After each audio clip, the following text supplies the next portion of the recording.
Israel और अमरीका की Iran पर जारहियत जारी। सूबा होर्मुज़गान में कार्गो कश्ती पर हमले में 8 अफराद शहीद। इस्फहान, नजफाबाद, मुबारका, काशान और शहरज़ा पर भी बमबारी। ईरानी मीडिया के मुताबिक मुख्तलिफ मकामात पर धमाकों के बाद धुएं के बादल छा गए।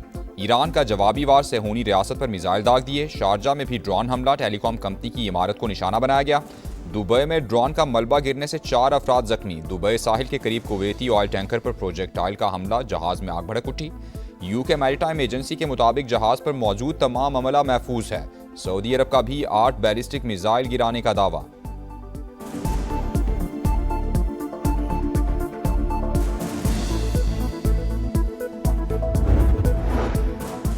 ईरान के साथ मुज़ाकरात जारी हैं। सदर ट्रंप 6 अप्रैल से पहले डील चाहते हैं। तर्जुमान व्हाइट हाउस का दावा, कहा ईरान ने कुछ तजावीज़ पर इत्तेफाक किया है। 4 से 6 हफ्तों की डेडलाइन बरकरार है। वाज़े किया कि सदर ट्रंप चाहते हैं अरब ममालिक जंग के अखराजात में हिस्सा डालें। ईरान के पास अमरीका या इत्तेहादियों को धमकी देने की सलाहियत नहीं। आबनाए होर्मुज़ पर ईरान की हाकमियत नाकाबिल कबूल। अस्करी कार्रवाइयाँ खत्म होने के बाद इक़दाम करेंगे, अमरीका का ऐलान। वज़ीर ख़ारजा मार्को रूबियो ने कहा ईरान न्यूक्लियर हथियार हासिल करके दुनिया को धमकाना और ब्लैकमेल करना चाहता है, इसकी इजाज़त नहीं दी जाएगी।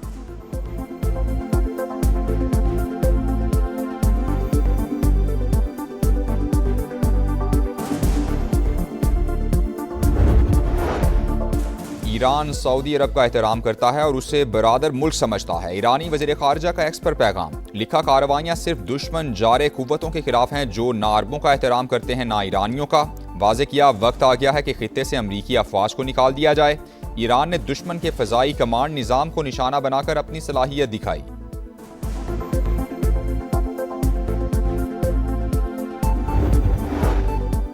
ये जंग हमारी नहीं, हम इसमें नहीं उलझेंगे। बरतानवी वज़ीर-ए-आज़म का 2 टोक ऐलान। वाज़े किया कि बरतानिया दिफाई इक़दाम जारी रखेगा और आबनाए होर्मुज़ खोलने के लिए इक़दाम करता रहेगा। हमने जो किया वो दिफाई इक़दाम था।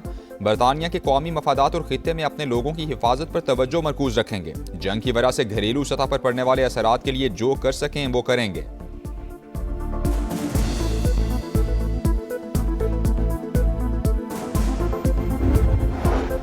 मशरिक़ वुस्ता में लगी आग बुझाने का मिशन। ऐवान सदर में बड़ी बैठक, खित्ते की सूरत हाल और सारसी की कोशिशों पर मुशावरत हुई। इसहाक डार की तुर्की, सऊदी अरब और मिस्र से सिफारती रवाबित पर ब्रीफिंग। इसहाक डार आज चीन के दौरे पर रवाना होंगे। चीनी क़यादत से खित्ते की सूरत हाल पर तबादला ख्याल करेंगे।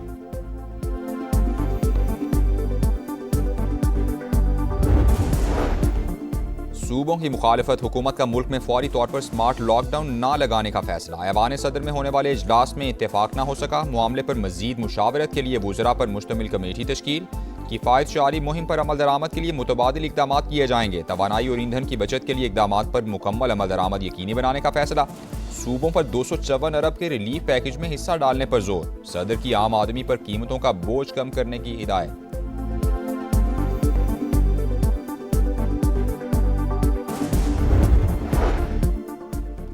फौजी और सिफारती महाज पर बदतरीन शिकस्त के बाद भारत की खिफत मिटाने की कोशिश। एक और फॉल्स फ्लैग ऑपरेशन की साजिश बेनकाब हो गई। ज़राए के मुताबिक भारतीय फौज बेगुनाह अफराद को जेलों से निकाल कर इकट्ठा करने लगी। गलती से सरहद पार करने वालों को जबरदस्ती पाकिस्तान के खिलाफ इस्तेमाल किया जाएगा। ड्रामे में रंग भरने के लिए चंद भारतीयों को भी घिनौनी साजिश में इस्तेमाल करने का मंसूबा। दुनिया भर में रुसवाई समेटने वाली रॉ और पिटा हुआ मोहरा जयशंकर घिनौने प्लान का मास्टरमाइंड। मोदी सरकार अब तक पुलवामा और पहलगाम वाकयात के शवाहिद भी सामने नहीं ला सकी।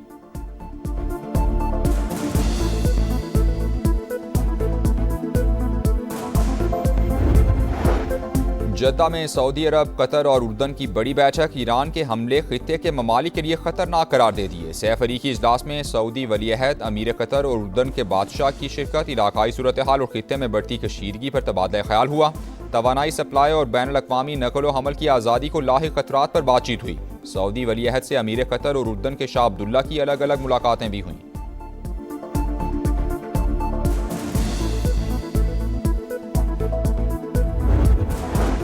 ईरानी पार्लिमानी सिक्योरिटी कमीशन की आबनाए होर्मुज़ में जहाज़ों पर टैक्स लगाने की मंजूरी। ईरानी मीडिया के मुताबिक बिल के तहत तेल बरदार जहाज़ों पर मुमकिन फीस $20 लाख हो सकती है। आबनाए होर्मुज़ से गुजरने वाले जहाज़ों को टैक्स ईरानी रियाल में अदा करना होगा।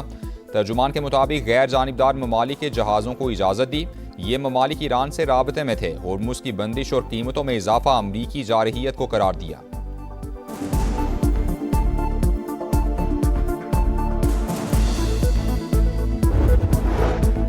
मशरिक़ वुस्ता में भड़कते शोले, आलमी मार्केट में खाम तेल की कीमतों में इस्तेहकाम ना सका। अमरीकी खाम तेल 3.4% बढ़कर $106 फी बैरल, ब्रेंट क्रूड $112 फी बैरल हो गया।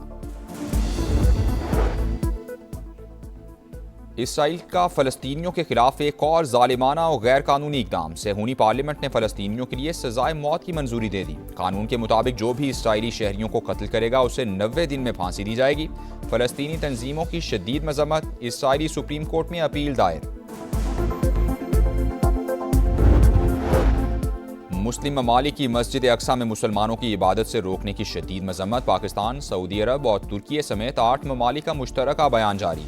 वाज़ेह किया कि इसराइली इक़दाम बैनुल अक़वामी कानून की सरीहन खिलाफ वर्जी है। इक़दाम आलमी अमन के लिए खतरा करार।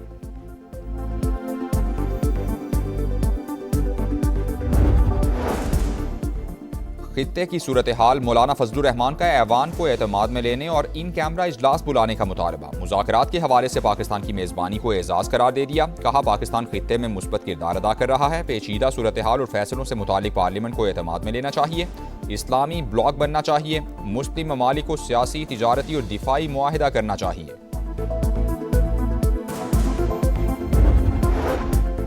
उम्मे रुबाब के बाप, दादा और चचा के कत्ल, तमाम मुल्जिमान बरी। दादू की मॉडल कोर्ट ने 8 साल बाद फैसला सुना दिया। पीपल्स पार्टी के एमपीए सरदार खान चांडियो और बुरहान खान चांडियो समेत तमाम 8 मुल्जिमान को क्लीन चिट मिल गई।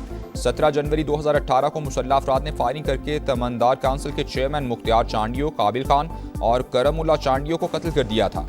उम्मे रुबाब का फैसले के खिलाफ अपील करने का ऐलान।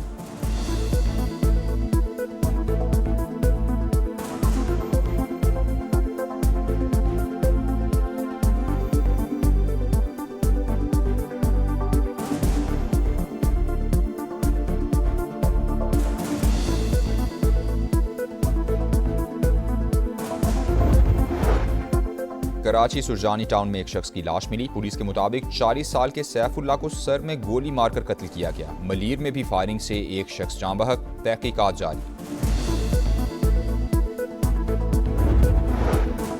सोशल मीडिया पर मुतनाज़ा पोस्ट नसीम शाह को भारी पड़ गई। पीसीबी ने कसूरवार करार दे दिया।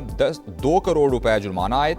फास्ट बॉलर के सोशल मीडिया एडवाइजर पर पाबंदी आइंदा किसी खिलाड़ी के लिए खिदमात अंजाम नहीं दे सकेंगे। नसीम शाह कहते हैं, बयान मेरे ख्यालात की अक्कासी नहीं करता। पोस्ट मैनेजमेंट टीम की जानिब से की गई।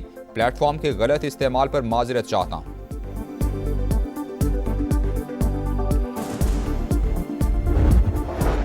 और एक रोज आराम के बाद पीएसएल का एक्शन आज से फिर शुरू होगा। पेशावर ज़ल्मी और इस्लामाबाद यूनाइटेड की टीम शाम 7 बजे आमने सामने होंगी।